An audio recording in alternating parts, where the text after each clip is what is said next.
And we're going to go ahead and get started. My name is Tabby Hatcher, and I'm the Assistant Director of Alumni Engagement here at the Alumni Association.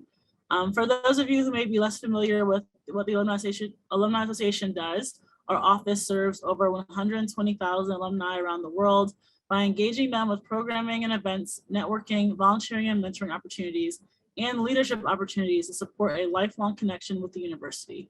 We currently have about 26 domestic chapters, 8 international chapters, and 5 affinity networks that can bring together alumni of all disciplines, expertise, and schools. The Alumni Association is an overarching office of the university which helps coordinate the work of various alumni organizations across campus. We are so excited to have partnered with the School of Law for tonight's program. Before we begin, I have a few more housekeeping notes. Everyone who enters in the Zoom meeting will be muted by default. This is to help cut down on background noise. Please remain muted throughout the duration of this meeting. Thank you to those who registered, who submitted questions during registration. If you happen to have a question tonight, as you hear our speakers give their answers, please feel free to message any of the host or co-hosts with your question. We will be first answering questions that were prepared and submitted during registration, and we will try to get to those questions that were submitted during the meeting tonight. As I mentioned before, this meeting will be recorded and posted on our events page on the CWRU alumni website. At the Alumni Association of Case Western Reserve University, we continue to hope to use our platform to promote connections within the CWRU community. We encourage you all to engage with us on social media through our various social media pages, such as Facebook, Instagram, LinkedIn, and Twitter. And you can find us by searching at CWRU alumni on all platforms.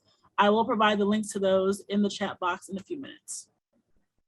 With that being said, it gives me immense pleasure to introduce our moderator for this evening, Jessica Berg, the co-dean of the School of Law. Dean Berg is a professor of bioethics and professor of public health with a joint appointment in the Case Western Reserve University School of Medicine. She received both her BA and JD with honors from Cornell University, where she was a notes editor of the Cornell Law Review. She received her MPH from Case Western Reserve University. Dean Berg joined the faculty at CWRU in 1999 after serving as the Director of Academic Affairs of the Institute of Ethics and Secretary of the Council on Ethical and Judicial Affairs for the American Medical Association. While she was in Chicago, she also taught courses at the University of Chicago Law School and Northwestern University Law School. In November of 2013, she was appointed the Dean of the Law School alongside Professor Michael Schwarf. Dean Berg, I hand it over to you. Great, thank you so much, and thank you everybody for joining us. Well, I thank you a lot for the introduction. The truth is you're really not here to hear from me at all. You are here to hear from our 2 phenomenal alums who have agreed to join us in this particular discussion. So I'm going to give a short introduction of each of them, and then we'll start off with some of the questions that we got before we've started the event itself. So first, Jessica Trevistino is currently serving in Mayor Justin Bibb's administration as the senior strategist focusing on the West Side market. And just prior to that, she was the mayor's deputy transition manager. Prior to working for Mayor Bibb, she was an economic development director at Detroit Shoreway Community Development Organization and Cadell Improvement. She supported small business owners and commercial property owners in the Detroit Shoreway and Edgewater neighborhoods on Cleveland's near west side. She's also been an associate at Walter Haverford, where she focused her legal practice on municipal law and land use and zoning.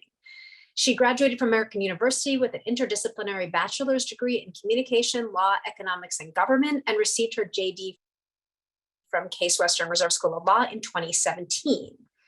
In addition, we have Elise Hara Auvil, who has dedicated the majority of her career working for government and nonprofit entities. She's a 1992 graduate of the law school here and worked for Cleveland Legal Aid during law school, beginning her legal career as an assistant public defender in Philadelphia.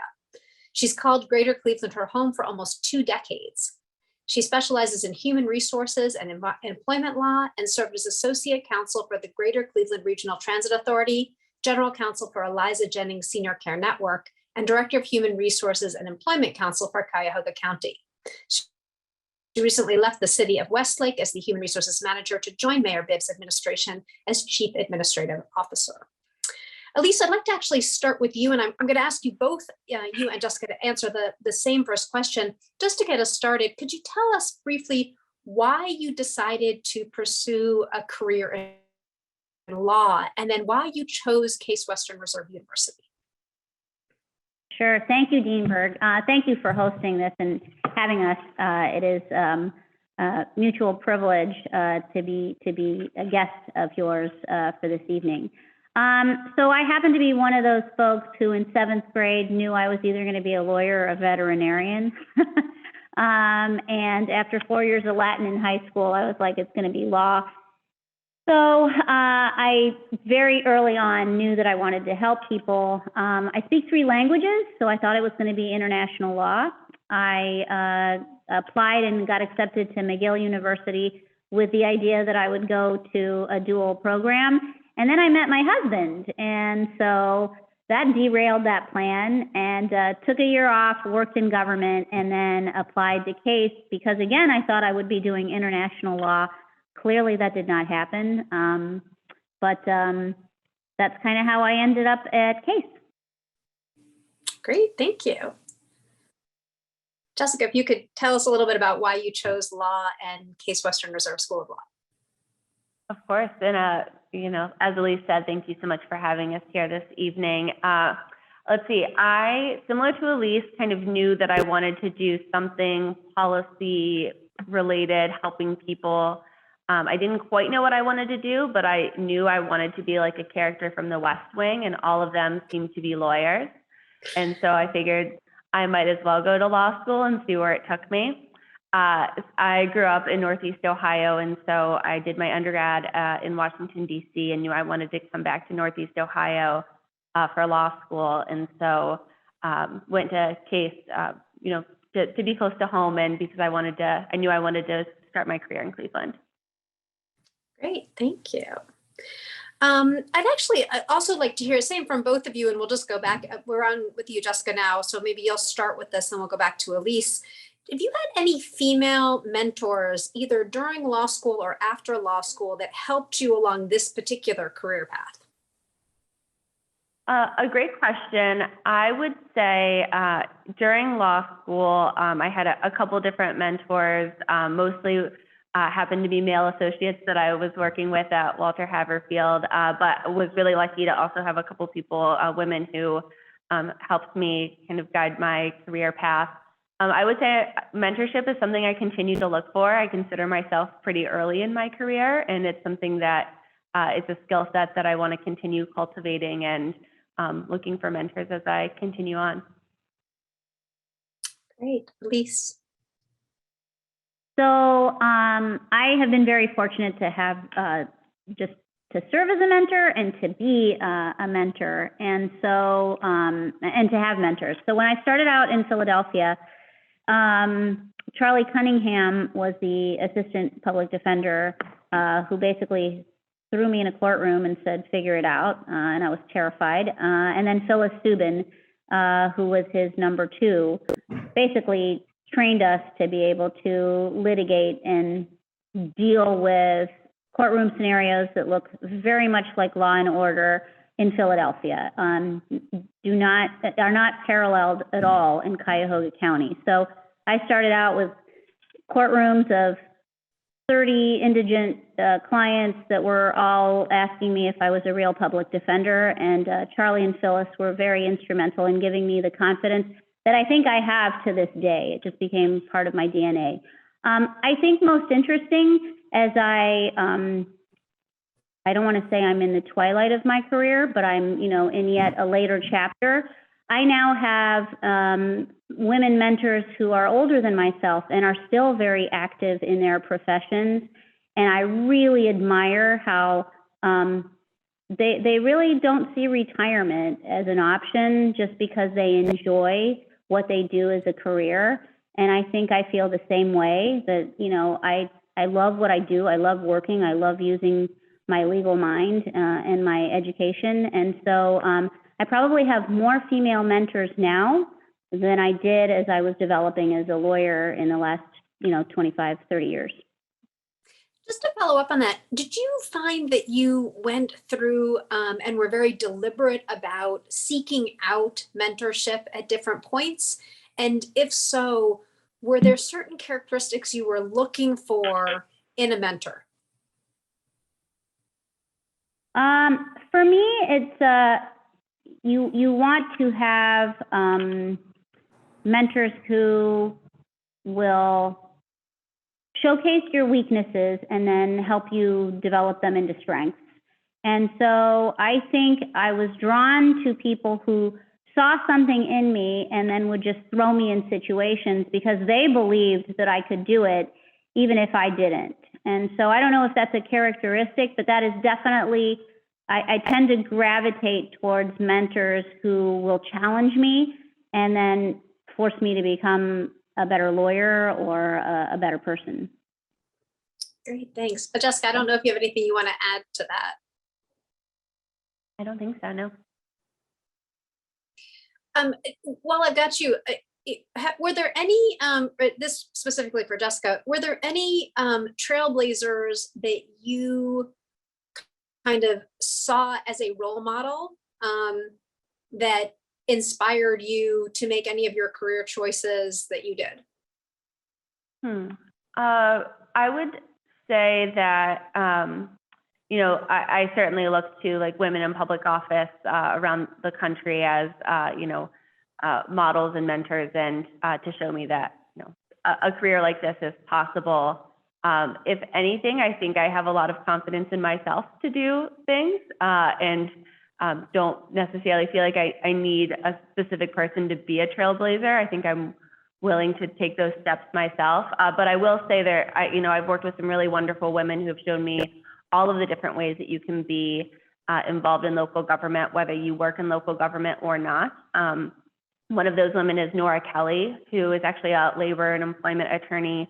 So doesn't work in local government, but her and I worked really closely together with establishing public comment in the city of Cleveland. So she's an amazing organizer, you know, really used a lot of her legal smarts and continues to advocate for things like participatory budgeting and wage protection on a local level. So I think one thing that I find really inspiring about local government is you don't have to work in local government to have some sort of influence on local government. Was there any class that you found in law school or classes that you found were particularly helpful to you? Well, for me, I would say my property law class is the whole reason I work in a field like this. There was a guest speaker who came in and talked about land use and zoning.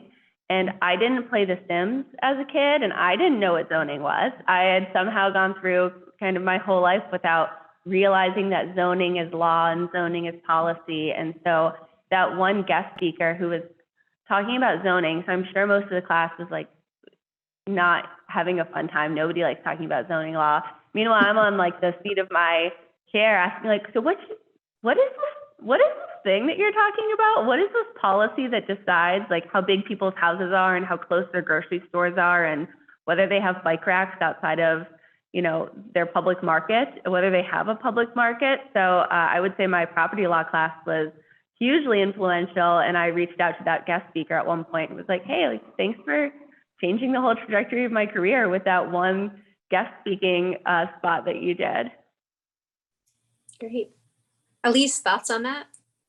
Yeah, so I would say, so I thought I was going to be an international lawyer, and that didn't happen, but I did speak Spanish. So I found out pretty quickly that I was going to enjoy courtroom litigation.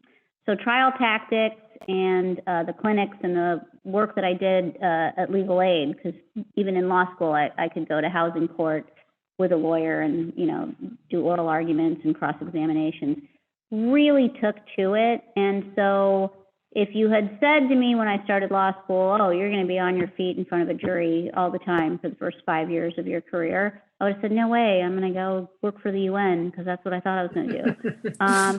So for me, it just, I did take a class in international law. My apologies to those who specialize in that, but I actually really didn't enjoy it.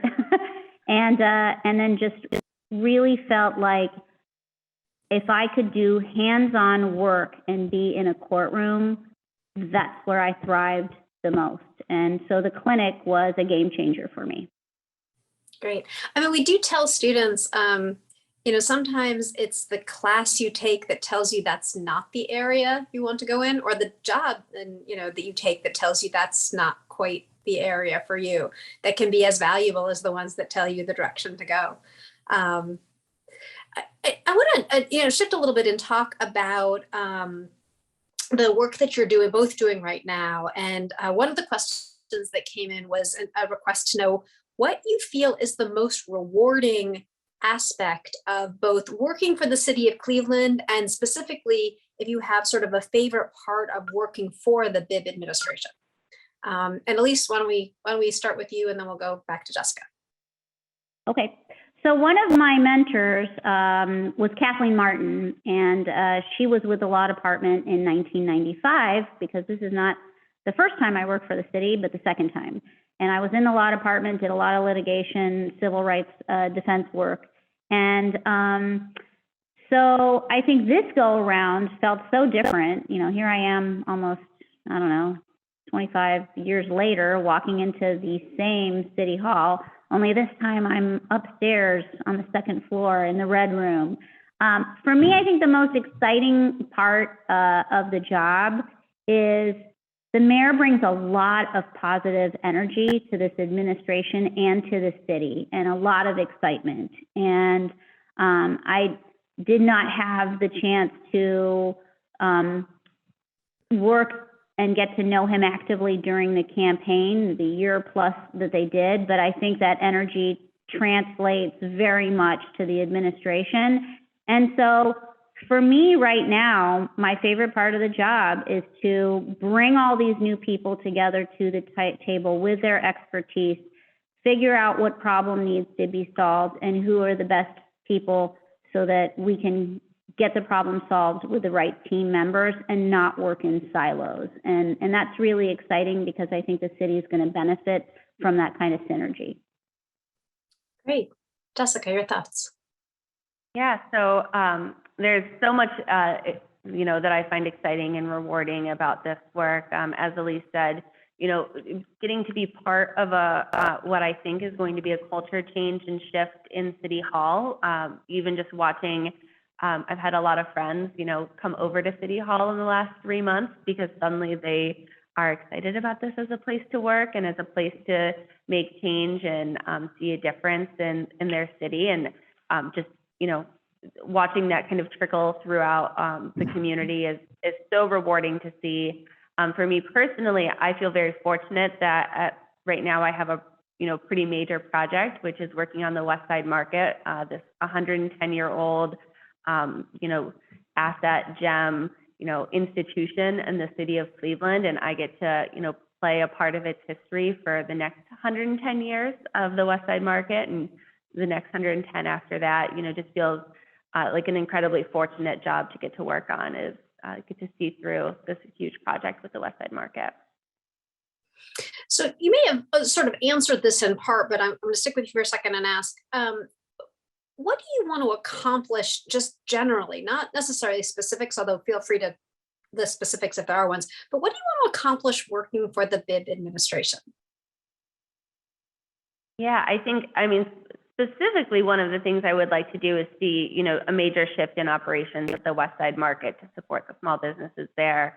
But that kind of goes into the larger thing that I think the BIB administration has an amazing opportunity to do, which is really establish some real systems change. I think cities are just a web of systems and laws and policies, and those types of things are so difficult to unwind and take so much time and attention.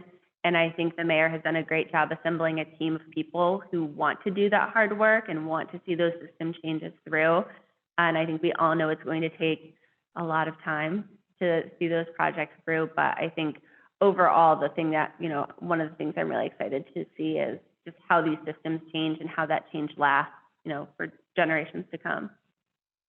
Great, thank you. Elise, thoughts about what you'd like to accomplish? So I think the mayor knows that he needs to focus on service and culture. So service delivery to the residents, that's what government does. We are in the business of service. We don't make things. we fix roads, we make sure that people are heard when they have complaints and that they get a response. These are taxpayers, and they deserve the kind of service that they expect and maybe haven't received in the past to the level that they want. So that's one thing. The other thing that's really exciting to watch is the culture shift that's happening inside City Hall. And it's the small things. Today, I walk around everywhere. I just hate sitting at my desk. So if I have a question in the law department, I'll walk down to the law department, and I just walk everywhere.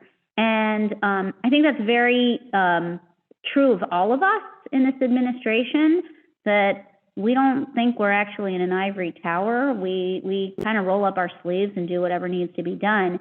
And the response and the feedback that we've had from folks who have been here a long time and have been through many different administrations are like, wow, it's really nice to see you, and you're coming to us. And I've been told we're very approachable, that we're very direct, but in a positive way. Like there's no mixed messages in the words that we use, and that our priorities are pretty straightforward. And so I think the culture change and making sure that the residents of Cleveland get the service that they deserve is really the focus. And if we can improve on both of those in the next, year or 2 years term, that would be a huge accomplishment in my mind, especially having been here, in 1995 and understanding what that atmosphere was. Great, thank you both. So I'm going to shift to a set of questions that have focused a little bit more on this question of women in leadership roles and in public settings. And one of the questions I just asked, how do you get more women in public offices?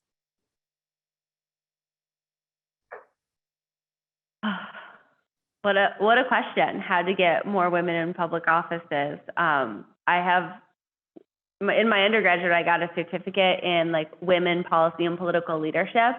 So I feel like I have a large well to draw on. I mean, individually, I think it's taking on a lot of the invisible labor that women tend to do that prevent them from pursuing a job like in public office, which is so consuming, right? I mean, so many women don't have the opportunity to have a role in public office because they're taking care of so much other things that how could you possibly think about taking on, care of the public on top of all of the other roles and responsibilities that women have in their lives. So for individuals, I would say, think about ways to lighten the load and for the women in your life and take on some of the emotional and social labor that they're doing.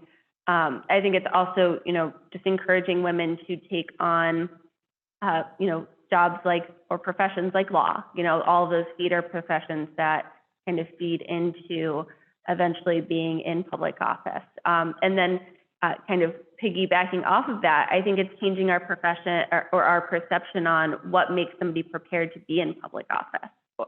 We often think, okay, the only way to be in public office is you have to be an economist or a lawyer or whatever else it might be. A nurse can be in public office, or an administrator should be in public office.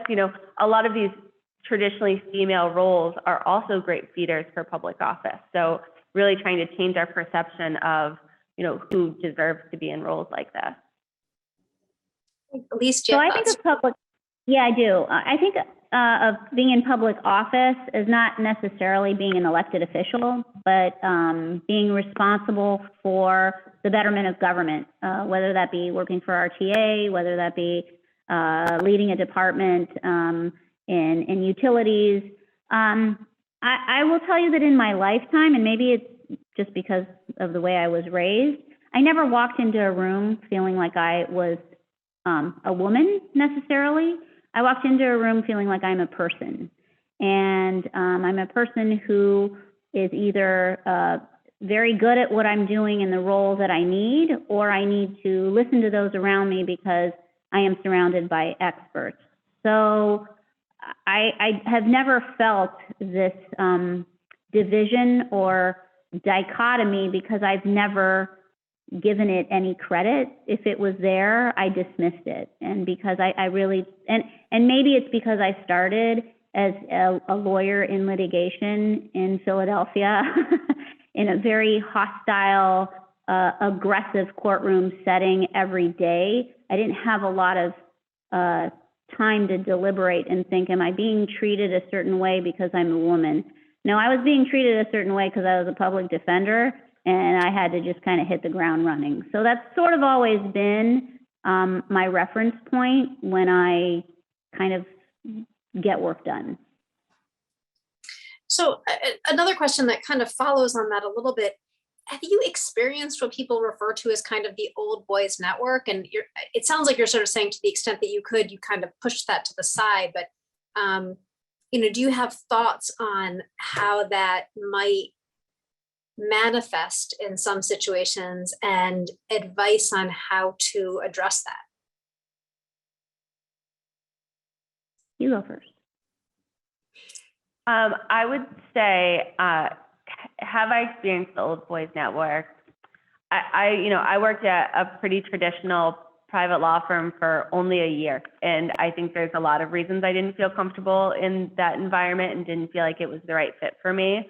I don't know if like old boys network is it, but I wouldn't, if somebody really wanted to investigate and told me, hey, it sounds like that's, there was some sexism at play, is probably why you didn't feel comfortable, I'd buy it. And I don't know. I think one of the things that makes something like the old boys network such a dangerous and challenging issue is I don't know that I'm the right person to solve it or identify it, right? Like I can try to break through barriers and network, but I don't know what conversations I'm not a part of. And I think that's, one of the real challenges with something like an old boys network. And I think a lot of ways women try to overcome, feelings that they might be shut out is by being undeniable, right? I think that's true for so many people in professions that aren't, cis white men, is you feel like the need to be undeniable in order to be given access into rooms. You work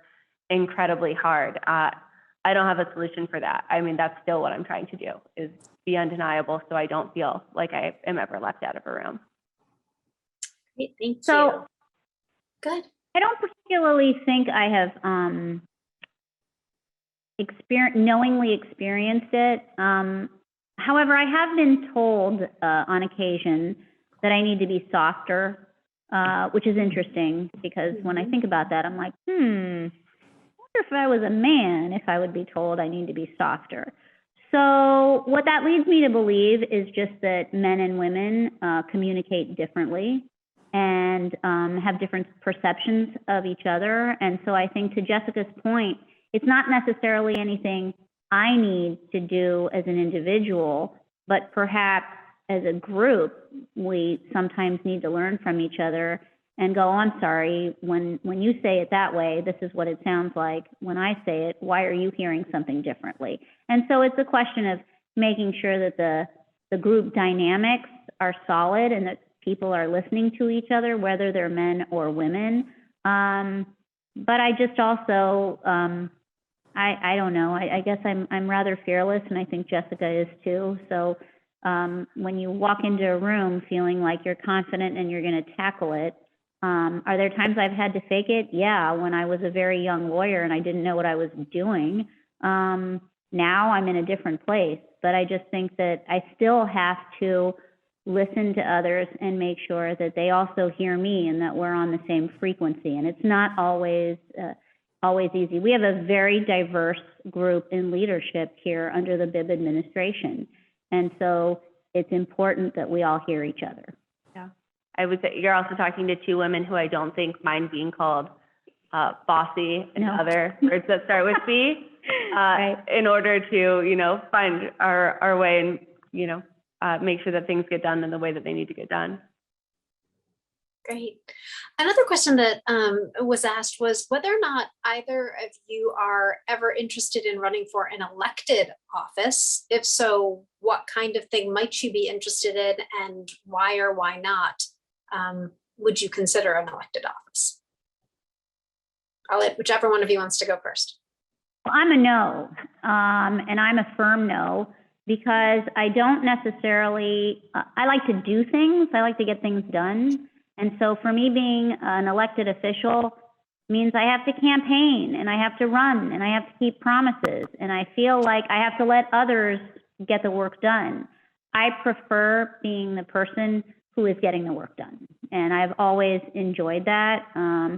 It's not that I'm afraid of the cameras, it's just that in today's society, it's just gotten nastier. And so at this point in my career, no, not interested at all, but I will always want to help an elected official do well.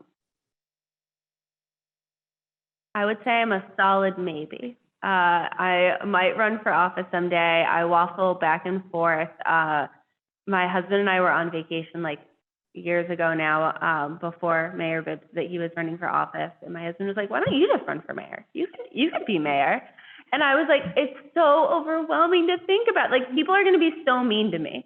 I don't know that I want people to be mean to me all the time just for being who I am, right? I think Michelle Wu in Boston is a great example of, you know, I think she said, I saw her post recently, 16 weeks. She's had people outside of her home day and night, you know, telling her to resign. I mean, I think that's one way that, you know, gender does sort of make a difference in decisions like this, in that I feel like my safety is, I don't know that I want to jeopardize my safety in that way by being a public official.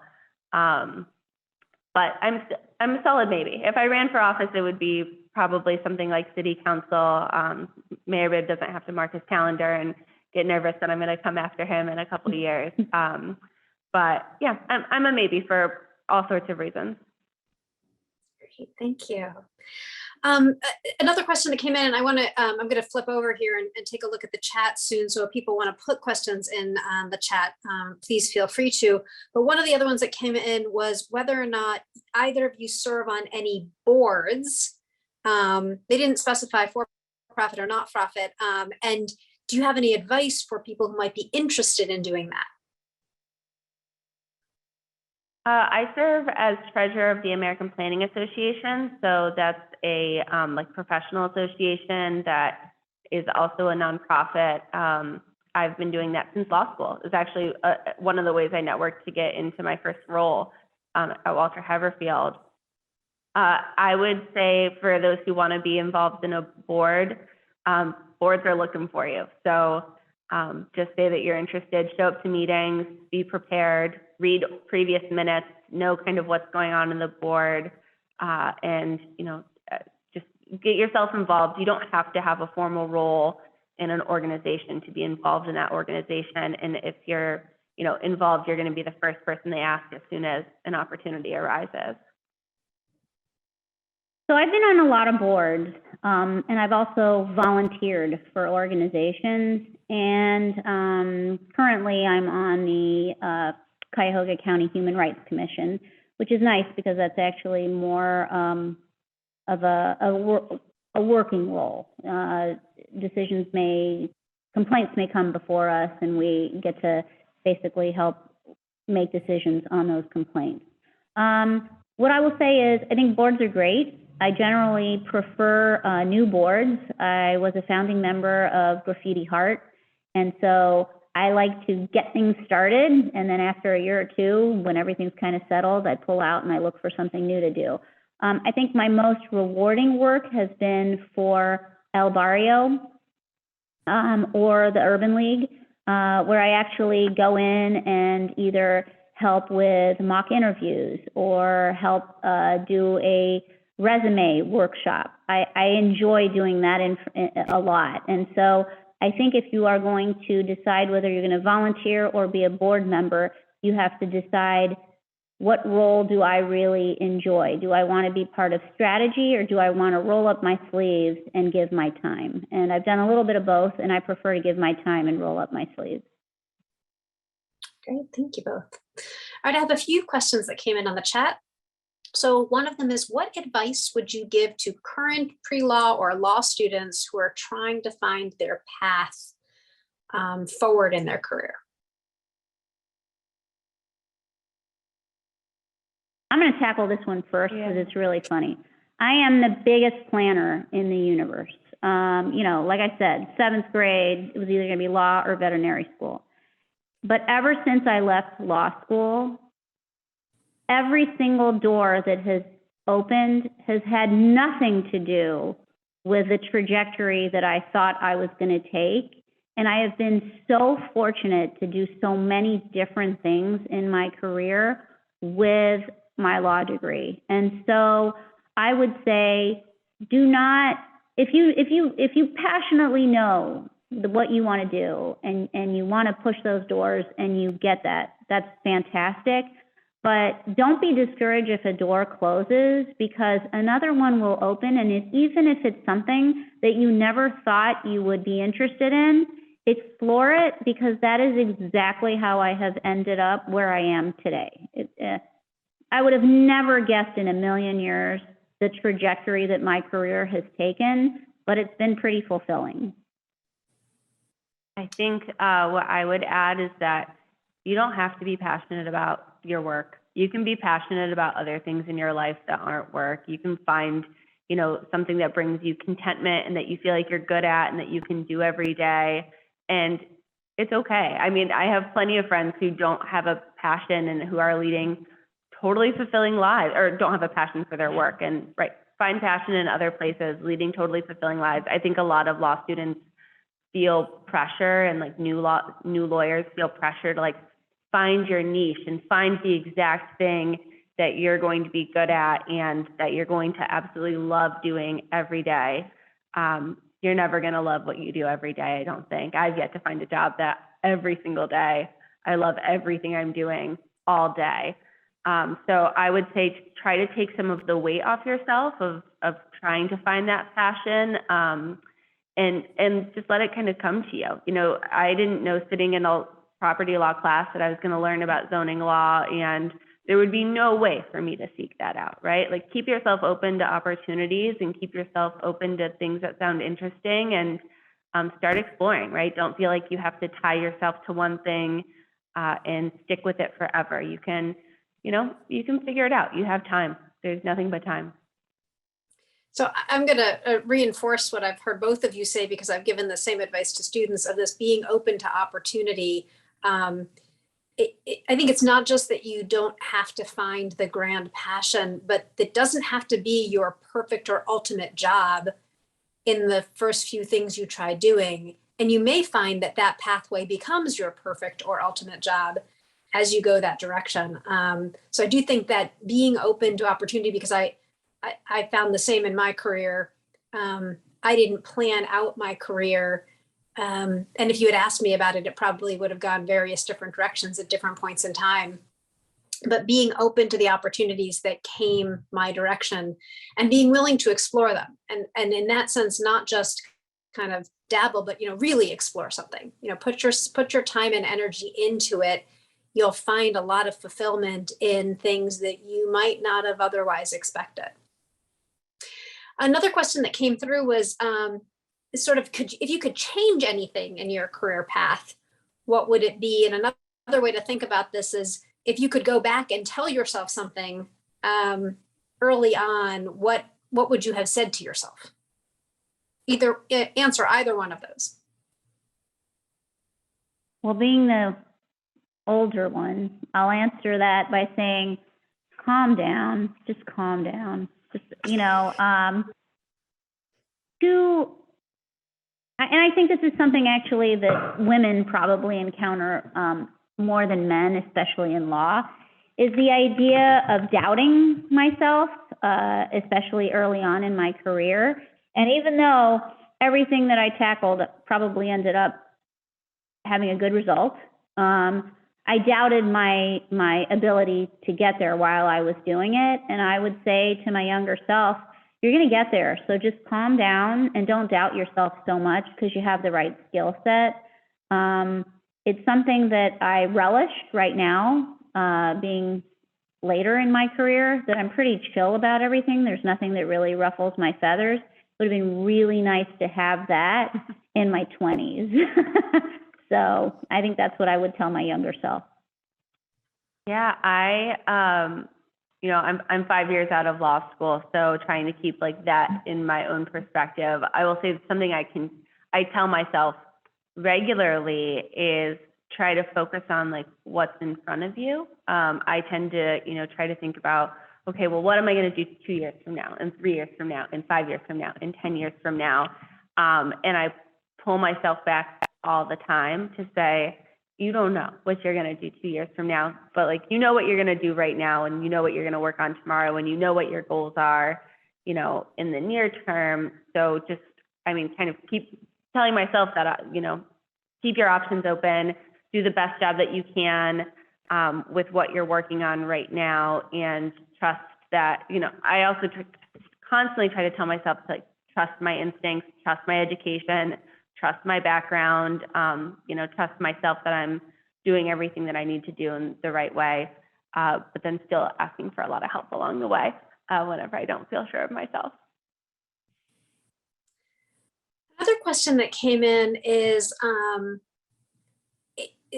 is phrased sort of as, is it difficult for you to attain work-life balance? But that's kind of a yes/no question. So I guess I'd rather hear a little bit about how you try to attain that work-life balance. And do you have any suggestions for others as they think about that? Can I go first? So is that a question more as a professional mom? Is that a professional mom question? Because that's how I can answer it. I think you're free to answer it in whatever way you'd like to. So, I think that I'm married to a lawyer, and so we both kind of had to make choices early on as to who would do what. He's in the private sector. I always had a passion for the public sector. So that choice as a couple worked out well, and he was able to support those choices. But when it came to becoming a mom, we made some personal choices. I thought, if I'm going to be a lawyer and have the career that I want, then I don't think I have it in me to have more than one child and do it well. That's kind of a decision. I knew that if I chose to have more than one, then I probably was really going to dial back my professional career, and I didn't want to do that because I worked hard for that law degree, and I really wanted to be a lawyer. So, I had a spouse who was very supportive of that. Every time, for any of you who have kids, it's all like a phase. There's always a phase. It always changes. It morphs. So at one point, it's fine to have someone, who can watch your baby 8 to 5 or whatever. But then there's daycare, and then there's preschool, and maybe you live in a city where they have half-day kindergarten, and you're thinking, where are all the working parents? Who does half-day kindergarten? Like, that's ridiculous. So every stage of my son's life affected my career and a need to find that balance and focus it for the family. So my heart goes out to single parents, because I think that challenge can be insurmountable. We were not blessed with having family close by to help, but I do believe it takes a village. And if you have that village, then it really works very well.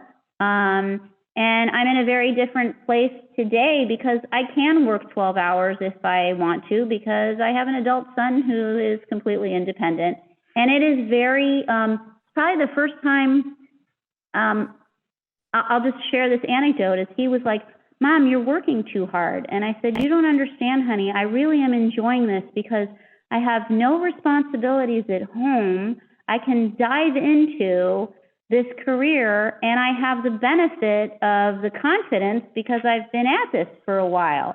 And he goes, oh, okay, I get it. I was like, yeah. So I think, law can be very unforgiving, especially to women, and finding that balance and constantly adjusting to it is very challenging. I'm lucky that I was successful at it, but it's a struggle, and it's something that I would like to help other professional women try to achieve. Great. Jessica, you have thoughts on this? Sure. So, work-life balance, it's just me and my husband and our 2 cats, and even then it's constantly a struggle. I would say, prioritization is the only way that I know how to do any semblance of work-life balance. And so that's me deciding, okay, what's really important to me? Is it most important to me that I cook myself a meal, 4 days a week? Is it most important to me that I exercise 3 days a week? Is it most important to me that I am doing something that's not work that I enjoy, like ice skating lessons or an art class or whatever else it might be? And what are the relationships that I really need to put first, and the ones that I need to value?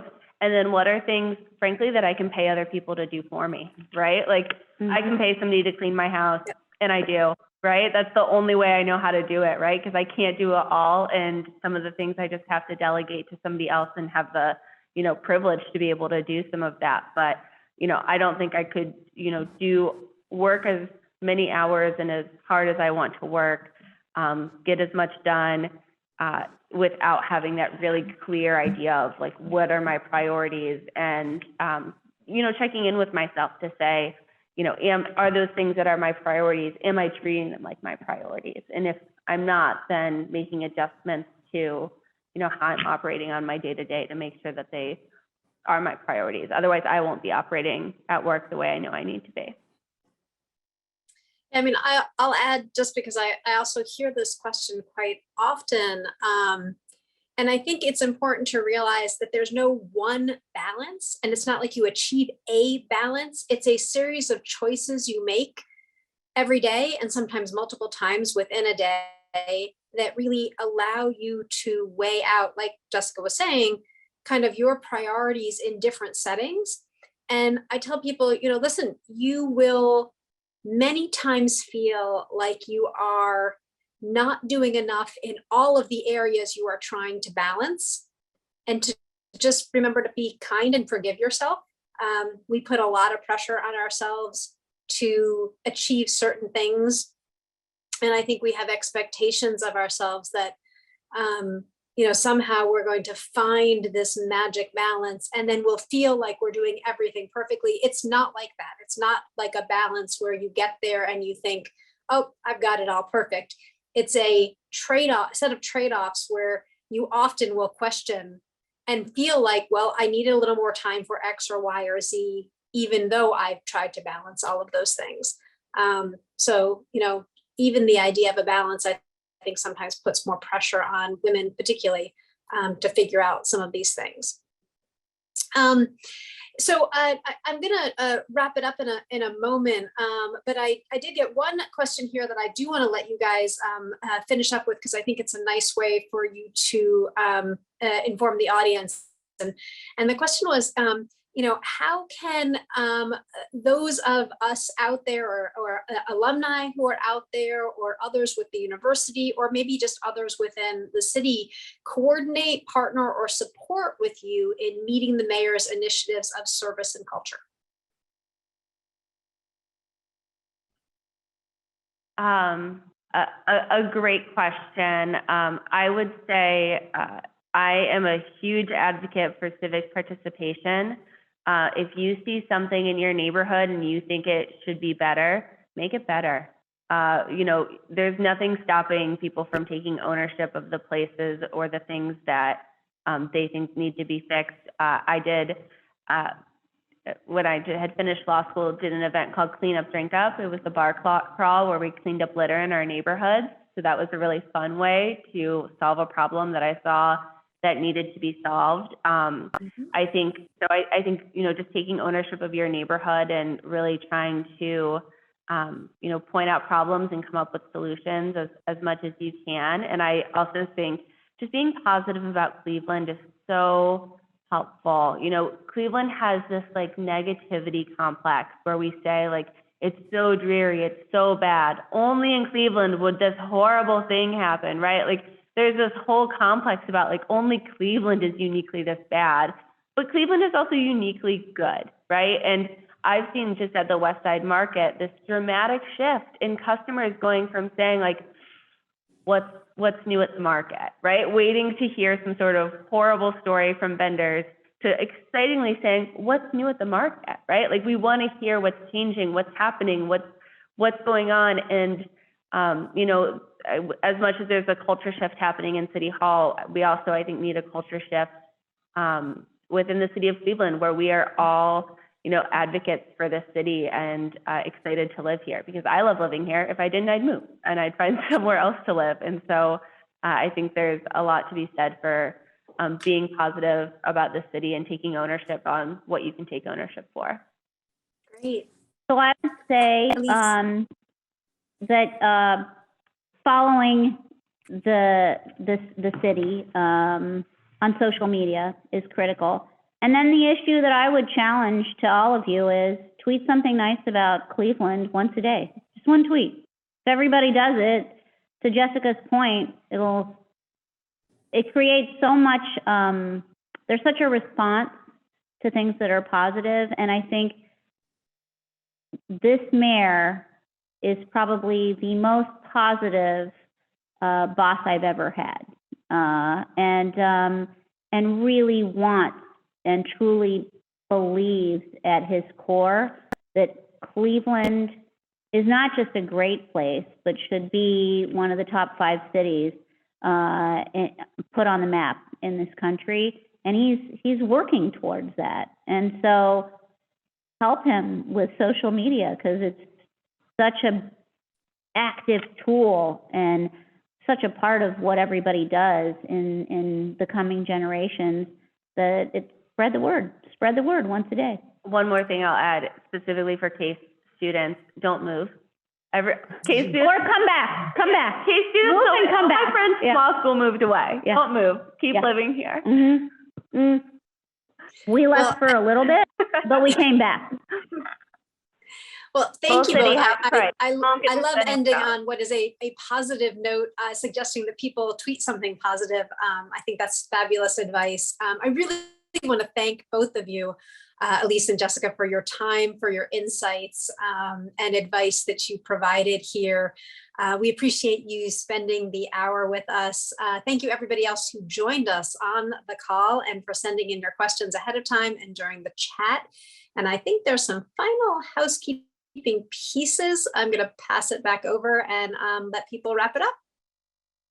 Thank you very much, Dean. Thank you. Thank you so much, Jessica and Elise. It was truly inspiring to hear about your journey and what's going on in your current positions. We definitely wish you much continued success in your roles with the City of Cleveland. And Dean Berg, we appreciate you moderating this program for us, and a special thank you to all of those attending this evening. You're going to receive a survey about tonight's program, and I hope that you'll provide us with feedback to let us know the types of programs that are of interest to you. So thanks again, everyone, and good night. Good night. Thank you. Thank you.